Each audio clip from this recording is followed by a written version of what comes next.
लोकांचं नकारात्मक बोलणं मनाला लावून घेऊ नका. लोकांचं नकारात्मक बोलणं सोडून द्या. यामुळे काय होते की चिंता, ताण, तणाव हे वाढत जातो. लोकांनी देवाला नाही सोडलं, संतांना नाही सोडलं, महापुरुषांना नाही सोडलं, तर हम और आप किस झाड की पत्ती है. तर आजच्या व्हिडिओमध्ये आपण चिंता, ताण कसा कमी करायचा, मनस्थिती कशी शांत ठेवायची आणि यश मिळवण्याकरिता कसं सातत्य ठेवायचं याची माहिती आपण आजच्या व्हिडिओमध्ये जाणून घेणार आहोत. नमस्कार, मी प्राध्यापिका पद्मजा पुनसे निंगोट आपले मनपूर्वक स्वागत करते. तर आजच्या या व्हिडिओमध्ये आपण 4 पॉईंट्स घेणार आहोत की त्यामुळे आपल्या जीवनातील आपण ताण, तणाव, चिंता कशी कमी करू शकणार आहोत. तर पहिला आहे की लोकांचं नकारात्मक बोलणं मनावर घेऊ नका. लोकांचं नकारात्मक बोलणं आपल्या मनाला लावून घेऊ नका. कारण की आपण जसं लोक बोलतात तसा मग तो आपल्यावर परिणाम होतो. लोकांनी देवाला नाही सोडलं, महापुरुषांना नाही सोडलं, संतांना नाही सोडलं, त्यांनाही विरोध करणारे आणि नकारात्मक बोलणारे लोक होतेच.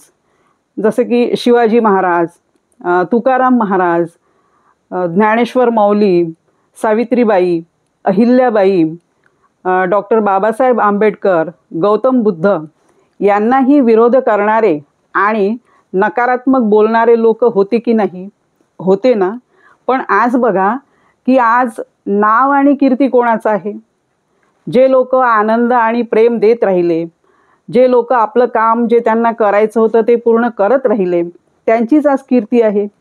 नकारात्मक बोलणाऱ्यांची किंवा विरोध करणाऱ्यांची कीर्ती आहे का? म्हणून लोक तुम्हाला कितीही नकारात्मक बोलले तरी त्यांचं आपल्या मनाला लावून घ्यायचं नाही. त्यांचं बोलणं हे आत्ताच्या आत्ताच तुम्ही सोडून द्या. दुसरा पॉईंट आहे की इतरांशी स्वतःची तुलना करायची नाही. स्वतःची तुलना इतरांसोबत करायची नाही. जसं की आता आपण वर्तमानामध्ये म्हणत आहोत की एखादी व्यक्ती त्या पोझिशनला आहे आणि मी याच पोझिशनला आहे, किंवा एखाद्या व्यक्तीजवळ गाडी, बंगला, बँक बॅलन्स आणि अनेक गोष्टी आहेत, माझ्याकडे काहीच नाही.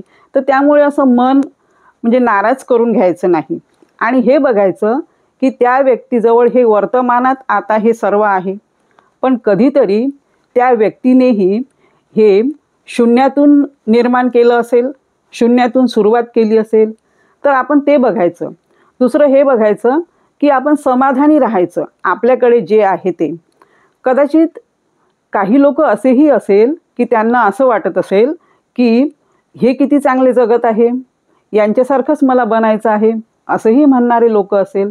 तर म्हणून स्वतःची तुलना इतरांसोबत करायची नाही.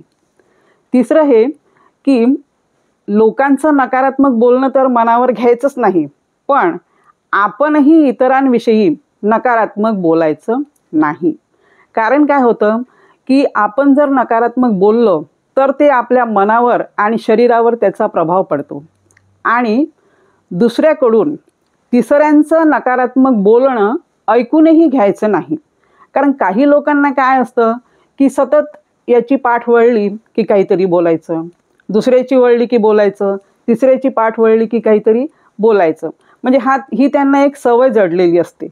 पण आपण काय करायचं, लोक काहीही करो, आपण हे लक्षात ठेवायचं की मी कोणाविषयी नकारात्मक बोलणार नाही, मी सकारात्मकच बोलणार. आणि त्यामुळे काय होते की तुमच्या मनावर सकारात्मक प्रभाव पडतो.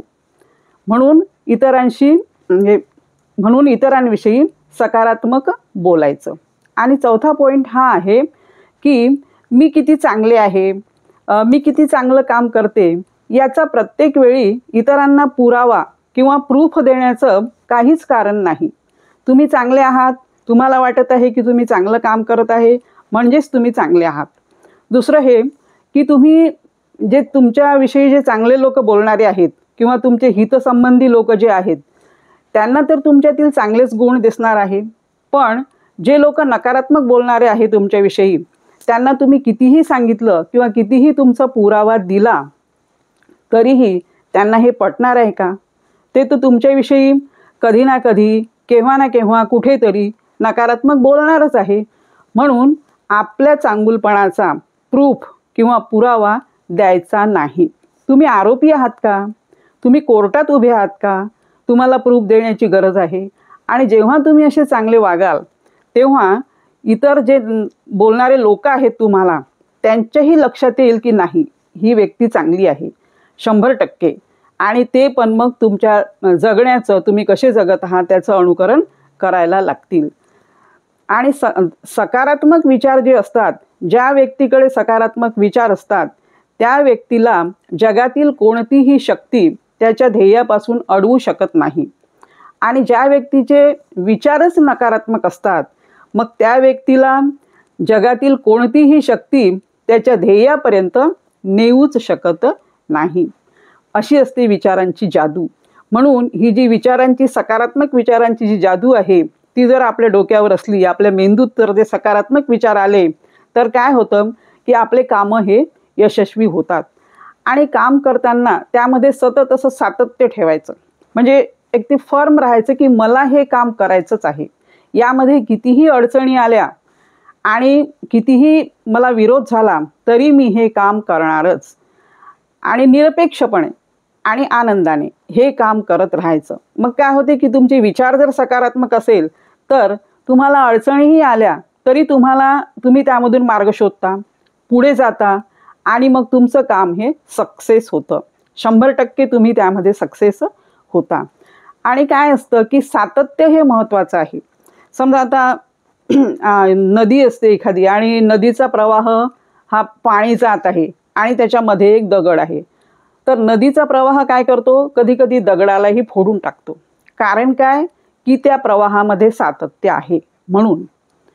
दुसरं आपण बघूया की पावसाचं पाणी जेव्हा पडतं वरून टप टप टप टप थेंब थेंब आणि एखाद्या दगडावर पडत आहे तर त्या पावसाच्या पाण्यामध्ये जे सातत्य आहे त्यामुळे तो दगडही फुटू शकतो. म्हणजे काय की सातत्य हे महत्त्वाचं असतं. आणि तुम्ही जर सातत्य ठेवलं तर तुमचं काम हे म्हणजे कमी जास्त प्रमाणात का होईना पण पुढे मग तुम्ही ते सक्सेस होणारच आहात 100%. आणि अनस्टॉपेबल म्हणजे नॉनस्टॉप काम करत राहायचं, त्याला स्टॉप द्यायचा नाही, परसिस्टंटली म्हणजे कंटिन्युटी त्यामध्ये ठेवायची. आणि अपेक्षा तर करायची पण असं नाही की म्हणजे अपेक्षा तर केली आहे काम करण्याची पण मग काम मी म्हणजे माझे कार्य कमी पडून राहिले किंवा प्रयत्न कमी पडले तर असं ठेवायचं नाही. शांत राहायचं आणि काम करायचं, पुढे चालत राहायचं. आणि काय असतं की तुमच्याकडे प्रचंड नॉलेज आहे, भरपूर नॉलेज आहे. नॉलेज म्हणजे काय की जे लोक नोकरी करतात किंवा जे लोक कुठे शिकवायला जातात किंवा कोणाला काही बोलतात, भाषण देतात म्हणजेच नॉलेज आहे असं नाही. घरचंही नॉलेज खूप असतं. घरी मुलांना सांभाळतो आपण, घर व्यवस्थित चालवतो, काय आहे काय नाही, स्वच्छता टापटीप, हे किती नॉलेज असतं. तर आपल्याजवळ जे नॉलेज असतं ते नॉलेज आपण इतरांना द्यायला पाहिजे. म्हणजे मग काय होते की आपलं ज्ञान जर आपण कोणाला दिलं, आपलं वाटलं आपण ज्ञान, तर आपलं ज्ञान हे द्विगुणित होतं. आपल्या जवळ ठेवायचं नाही. जसं आता एखादं आपण उदाहरण बघूया की एक वडील आणि मुलगा असतो आणि वडील त्या मुलाला एका महापुरुषाचं चरित्र वाचायला देतात की तू हे वाचून घे. तर तो मुलगा वाचतो. वाचल्यानंतर तो मुलगा काय करतो की कडुलिंबाच्या झाडाची फांदी तोडतो. मग त्याचे वडील त्याला मारतात आणि मग तो मुलगा म्हणतो की पप्पा तुम्ही मला का मारत आहे? ह्या महापुरुषाच्या चरित्रामध्ये लिहिलेलं आहे की त्यांनी कडुलिंबाच्या झाडाची फांदी कापली म्हणून मी पण कापली, तरी तुम्ही मला का मारत आहे? तर त्याचे वडील त्याला म्हणतात की मी तुला फांदी कापू नको असं कधीच म्हणत नाही, तू त्या पुरुषासारखाच बन असं पण मी तुला म्हणत आहे. पण मी ज्या फांदीवर बसलेला आहे तू तीच फांदी का कापली? म्हणजे त्या नॉलेज घेतलं पण त्याचं इम्प्लिमेंटेशन, त्याचं युटिलायझेशन ते व्यवस्थित करायला पाहिजे. तुमच्याजवळ खूप ज्ञान आहे, तुम्ही साचून ठेवलेलं आहे, तुमच्या डोक्यामध्ये खूप आहे. पण तुम्ही जेव्हा जेव्हा ते ज्ञान इतरांना द्याल, कोणतंही साधं असं ज्ञान असतं की पाणी कसं प्यायचं किंवा दिवस निघाल्याबरोबर चहा कसा घ्यायचा, नाश्ता काय काय बनवायचा, कमी वेळेत कसं करायचं, अनेक प्रकारचं नॉलेज असतं. ऑफिसची तयारी पटकन कशी करायची, पुढे काय करायचं, म्हणजे असं बरंच नॉलेज असतं. तर हे तुम्ही जर इतरांना दिलं, जे काही तुमच्याकडे ज्ञान आहे, तर त्यामुळे काय होतं की तुमचं ज्ञान हे द्विगुणित होतं. आणि कायम सकारात्मक विचार ठेवायचे. तर आपण आज जे हे 4 पॉईंट्स घेतलेले आहे की नकारात्मक बोलणं मनावर घ्यायचं नाही. दुसरं, आपण इतरांविषयी सकारात्मक बोलायचं. तिसरं, तुलना करायची नाही. आणि चौथं, आपल्या चांगुलपणाचा प्रूफ देण्याची काहीच गरज नाही. तर बघा, तुम्ही असे सकारात्मक जर तुम्ही राहिले तर तो आपल्या मनासमोर जो जीवनामध्ये आपल्याला वाटतो की अंधार आहे, आता अंधाराला दूर करायचं म्हटलं की दिवा लावावाच लागतो. काळोखाला दूर करायचं म्हटलं की प्रकाश पाहिजेच, टॉर्च तरी लावावं लागेल. म्हणून आपल्या मनात जो काही असा अंधार साचलेला असेल तर तो आपल्या ज्ञानाने, आपल्याजवळ जे ज्ञान आहे त्याने तो तुम्ही दूर करू शकता. आणि त्यामुळे काय होईल की तुमची चिंता, तणाव, तुम्हाला जे स्ट्रेस वाटत आहे तर ते तुम्ही आनंदाने जगू शकाल. आणि दुसरं काय आहे की सतत स्माईल ठेवायचं चेहऱ्यावर, हसरा चेहरा ठेवायचा. कारण हसरा चेहरा हा कसा सकारात्मक एनर्जी घेतो, म्हणून नेहमी हसरा चेहरा ठेवायचा. आणि एक म्हण पण आहे, डोंट वरी बी हॅपी. चिंतेत राहायचं नाही. कारण काय होते की जे होणार आहे ते होणारच आहे. आणि गोळ्या, औषध, मेडिसिन घेऊन काही चिंता जात नाही. आपणच आपल्या मनाला ठामपणे सांगायला पाहिजे की मला काहीच झालेलं नाही आहे, मी हे करू शकते, मी ते करू शकते 100%. आणि तुम्ही नक्कीच करू शकता. तर असेच हसत राहा, आनंदी राहा. पुन्हा भेटूया माहितीपूर्ण व्हिडिओसोबत. तोपर्यंत नमस्कार.